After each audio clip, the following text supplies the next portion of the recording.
السلام علیکم ورحمۃ اللہ وبرکاتہ۔ آج 5 مارچ 2021 20 رجب المرجب ہمارے گروپ کا 12واں لیکچر ہے، اور آج کا لیکچر معراج النبی صلی اللہ علیہ وآلہ وسلم پر ہے۔ بات یاد رکھیں، معراج کا لفظ عروج سے ہے، جس کے معنی ہے چڑھنا، اوپر جانا، اور معراج اس چیز کو کہتے ہیں جو اوپر چڑھنے کا ذریعہ بنے، یعنی سیڑھی۔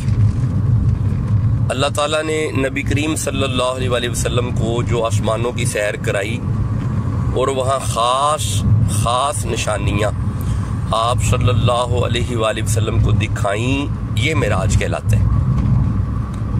معراج کے زمانہ کے متعلق مشاہیر کے آراء مختلف ہیں۔ اکثر علماء کا قول یہ ہے کہ معراج نبوت کے 12ویں سال یعنی ہجرت سے 1 سال پہلے ربیع الاول کے مہینہ میں ہوئی، اور بعض حضرات کہتے ہیں کہ رمضان کی 27ویں تاریخ کو ہوئی۔ کچھ حضرات کا قول 27ویں رجب کا ہے، اور عوام میں بھی یہی مشہور ہے۔ کچھ حضرات ہجرت سے 3 سال بیشتر معراج ہونے کے قائل ہیں۔ اب آئیے، اگر ہم یہ جاننا چاہیں کہ معراج اور اسراء میں کیا فرق ہے، تو میرے صاحبو، معراج اور ہے اور اسراء اور ہے، لیکن آپس میں ان کا انٹر لنک ہے، کنیکٹیوٹی ہے۔ ان دونوں کو ملائیں تو سفر معراج مکمل ہوتا ہے۔ اسراء قرآن حکیم میں لفظ آتا ہے، یہ اس سفر کو کہتے ہیں جو نبی صلی اللہ علیہ وآلہ وسلم نے اس شب میں مسجد حرام یعنی بیت اللہ سے مسجد اقصی یعنی بیت المقدس تک کیا، اور مسجد اقصی سے آسمان تک کے سفر کو معراج کہتے ہیں۔ اسراء نص قطعی سے ثابت ہے، اور اس کا انکار کفر ہے، بندہ دائرہ اسلام سے خارج ہو جاتا ہے۔ اور معراج مشہور و متواتر حدیثوں سے ثابت ہے۔ علماء فرماتے ہیں کہ اس کا انکار کرنا گمراہی ہے، اور اس کا انکار کرنے والا بدعتی کہلاتا ہے۔ جسم اور روح کے ساتھ، کیونکہ قرآن حکیم میں جو آیہ مجیدہ ہے، انشاءاللہ اگلے لیکچر میں ڈیٹیل سے اس پہ بات کریں گے، آج تمہیدی لیکچر ہے اس پہ۔ جو آیت مجیدہ ہے سبحان الذی اسری بعبدہ، تو یہاں پہ عبد جسم اور روح کے امتزاج کو کہتے ہیں۔ جسم اور روح کے ساتھ معراج کا حاصل ہونا نبی صلی اللہ علیہ وآلہ وسلم کا خصوصی شرف ہے، اور یہ مرتبہ کسی اور نبی اور رسول کو حاصل نہیں ہوا۔ اللہ تعالیٰ نے خاص طور پر نبی صلی اللہ علیہ وآلہ وسلم کی عظمت و بزرگی کو ظاہر کرنے کے لیے یہ خارق عادت قدرت ظاہر فرمائی۔ لہذا واقعہ معراج کو اسی سیاق و سباق میں دیکھنا چاہیے۔ اس مسئلہ کو عقل و قیاس کے پیمانہ سے ناپنا بے سود بھی ہے، اور حقیقت واقعہ کو محض دماغی قابلیت کے بل پر سمجھنا اور سمجھانا عقل کے بس کی بات نہیں ہے، عقل کی بس سے باہر ہے۔ یہ مسئلہ خالص یقین و اعتقاد کا ہے، بس اس پر ایمان لانا اور اس کی حقیقت و کیفیت کو علم الہی کے سپرد کر دینا ہی عین عبادت ہے، اور آپ کے اور ہمارے ایمانیات کا حصہ ہے۔ ہم پورے وثوق کے ساتھ کہہ سکتے ہیں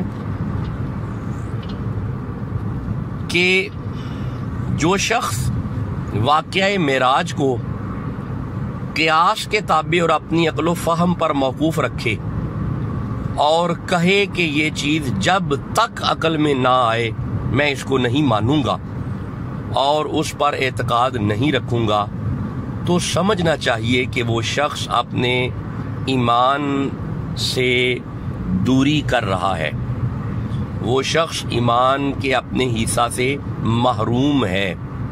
ہاں، اولیاء اللہ اور عارفین بے شک معرفت کے ایک خاص مقام تک پہنچنے کے بعد اتنی صلاحیت کے حامل ہو جاتے ہیں کہ ان پر ان چیزوں کی کچھ حقیقت روشن اور واضح ہو جاتی ہے۔ جو لوگ معرفت کے اس مقام کو نہ پہنچے ہوں ان کے لیے ایمان کا تقاضا یہی ہے کہ اللہ اور اس کا رسول جو کچھ فرما دے بس اس کو مان لے اور بلا چون و چرا اس پر ایمان لے آئے۔ سلامتی اور نجات اسی میں ہے۔ اس لیے میرے صاحبو، معراج کو عقل کی کسوٹی پہ نہیں پرکھنا چاہیے۔ معراج، عروج، لغوی مباحثات میں اگر دیکھا جائے تو معراج ایسی بلندی ہے جو ناپ تول میں نہ آ سکے۔ تو جب بلندی ہی ناپ تول میں نہیں آ سکتی تو آپ اسے کس عقل کے دائرے میں سمجھنا چاہتے ہیں؟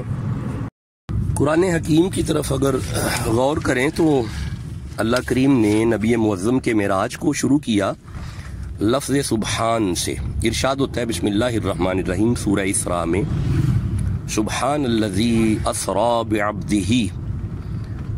تو یہ سبحان ہر اس مقام پہ آتا ہے جہاں پہ معاملہ خارق فطرت ہو، خارق عادت ہو، یعنی ایسا معاملہ جو عقل سے بالا ہو اسے اللہ نے ہمیشہ ہی سبحان سے شروع فرمایا ہے۔ قرآن حکیم میں اس کی متعدد مثالیں ملتی ہیں۔ آئیے جیسا کہ ارشاد ہوا سورہ انبیاء میں 21 نمبر سورہ ہے، 22 نمبر آیت ہے، اللہ فرماتے ہیں فَسُبْحَانَ اللَّهِ رَبِّ الْعَرْشِ۔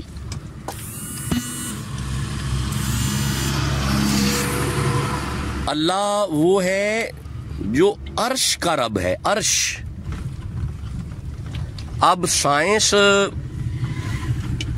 اپنے سارے ہی علوم سامنے رکھ کے زور بھی لگا لے، آج تک عرش دریافت نہیں ہوا یہ عرش کہاں پہ ہے۔ اچھا، یہ عرش کس پلر پہ کھڑا ہے؟ کون سا انجینئر ہے جس نے عرش کو کھڑا کیا ہوا ہے؟ کون سی فٹنگ ہے، کون سی ایسی دیواریں ہیں جو عرش کو تھامے ہوئے ہیں اور ان پہ عرش کھڑا ہے؟ تو آج تک عرش عقل میں نہیں آ رہا کیونکہ اللہ نے سبحان فرمایا۔ اللہ کا عرش عقل سے بالا ہے۔ آئیے ایک اور مقام کی طرف چلتے ہیں۔ سورہ روم میں ارشاد ہوتا ہے فَسُبْحَانَ اللَّهِ حِينَ تُمْسُونَ وَحِينَ تُصْبِحُونَ وَلَهُ الْحَمْدُ فِي السَّمَاوَاتِ وَالْأَرْضِ وَعَشِيًّا وَحِينَ تُظْهِرُونَ۔ اللہ سبحان کہنے کے بعد فرماتے ہیں یخرج الحی من المیت ویخرج المیت من الحی۔ جناب وہی ہے جو نکالتا ہے زندہ کو مردہ سے اور نکالتا ہے مردے کو زندہ سے۔ کر کے دکھائیں اگر آپ ایسی قدرت رکھتے ہیں، کر کے دکھائیں نا جی، یہ کام کر کے دکھائیں۔ نہیں ہوگا، اس کام پہ قدرت رکھنے والی ذات صرف سبحان ہے۔ سبحان کا یہ فعل بندوں کی عقل سے بالا ہے۔ آج صرف سبحان ہی پہ گفتگو تھی تاکہ پتہ چلے کہ معراج عقل میں آنے والی چیز ہی نہیں ہے۔ بفضل ہی تعالیٰ آئندہ جمعہ تفصیل سے واقعہ معراج کو قرآن حکیم سے بیان کیا جائے گا۔ وما علیہ الا البلاغ المبین۔ بین ہی اسی طرح سورہ یاسین میں ارشاد ہوا، 33 نمبر آیت ہے، فرمایا بسم اللہ الرحمن الرحیم وآیات لہم الارض المیتۃ۔ یہ ایک نشانی ہے ان کے لیے کہ زمین تو مردہ ہے۔ احییناہا واخرجنا منہا حبہ اللہ فرماتے ہیں ہم نے اسے زندہ کیا اور اس میں سے غلہ نکالا. نکال کے دکھاؤ آپ غلہ زمین سے. نہیں نکال پائیں گے. یہ عقل سے ورا باتیں ہیں اور یہ فعل صرف سبحان کا ہے. آئیے اسی سورہ کی آخری آیت کی طرف چلتے ہیں. اللہ فرماتے ہیں انما امرہ اذا اراد شیئا ان یقول لہ کن فیکون. کسی بھی چیز کے بنانے کا جب اس کا ارادہ ہو جائے تو وہ اس کے لیے کن فرماتے ہیں, فیکون, تو وہ چیز بن جاتی ہے. آپ بنا کے دکھائیں جناب. نہ, اللہ فرمایا فسبحان الذی, یہ صرف سبحان ہی کی قدرت ہے, یہ سبحان ہی کے ہاتھ میں ہے. کسی نہ ہونے میں سے کوئی چیز ہو جائے, یہ قدرت صرف سبحان ہی رکھتا ہے, کسی اور کی قدرت نہیں ہے. ہاں یہ سورہ بقرہ کی طرف چلتے ہیں. 2 نمبر سورہ ہے. اللہ فرمائے بسم اللہ الرحمن الرحیم وَإِذْ قَالَ رَبُّكَ لِلْمَلَائِكَةِ إِنِّي جَاعِلٌ فِي الْأَرْضِ خلیفہ. اللہ نے فرمایا ملائکہ اگر کہو تو زمین پہ خلیفہ بنائیں. قَالُوا أَتَجْعَلُ فِيهَا مَن يُفْسِدُ فِيهَا. ملائکہ نے کہا اللہ یہ تو زمین پہ فساد کرے گا. وَيَسْفِكُ الدِّمَاءَ, زمین پہ خون ریزی کرے گا. وَنَحْنُ نُسَبِّحُ بِحَمْدِكَ, ہم ہیں نہ تیری تسبیح کے لیے. وَنُقَدِّسُ لَكَ, اور تیری پاکی بیان کرنے کے لیے. قال انی اعلم ما لا تعلمون, اللہ نے فرمایا ملائکہ جو میں جانتا ہوں وہ تم نہیں جانتے.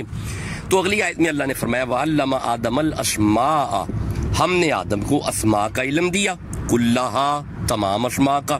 ثم عرضہم, پھر انہیں ہم نے پیش کیا علی الملائکۃ, ملائکہ کے سامنے. فقال انبئونی باسمائی, اللہ نے فرمایا ملائکہ ان کے نام بتائیں. ہاؤلائی ان کنتم صادقین, اگر تم صادقین ہو. قالوا سبحانک, ملائکہ نے عرض کی سونا ہم تیری بارگاہ میں بے بس ہیں, تیری ذات پاک ہے. لا علم لنا الا ما علمتنا, ہمیں نہیں پتہ ان کے ناموں کا, ہمیں تو وہی پتہ ہے جو علم تو ہمیں دے رہا ہے. تو یہ سبحان اس بات کی دلیل ہے کہ جہاں پہ ملائکہ معصوم بھی بے بس ہو جائیں اس طاقت کو سبحان کہتے ہیں. تو میرے صاحبو, جہاں پہ انسان کی عقل بند ہو جائے اس قدرت کا نام سبحان ہے. جس عقل میں سبحان کے یہ سارے فعل نہیں آ رہے, جس عقل میں سبحان کا یہ زمین میں سے غلہ اگانا نہیں آ رہا, جس عقل میں سبحان کا زمین میں سے یہ کیا کہتے ہیں یہ پھول پودے پتے اگانا نہیں آ رہا, اور جس عقل میں سبحان کا یہ دن رات کا چکر نہیں آ رہا, یہ شمس و قمر کا چکر نہیں آ رہا, اور جس کے سامنے ملائکہ ہاتھ باندھ کے کھڑے ہو جائیں وہ سبحان کہہ رہا ہے سبحان الذی اسری بعبدہ, تو ایسی عقلوں میں مصطفیٰ کا معراج کیسے آ سکتا ہے؟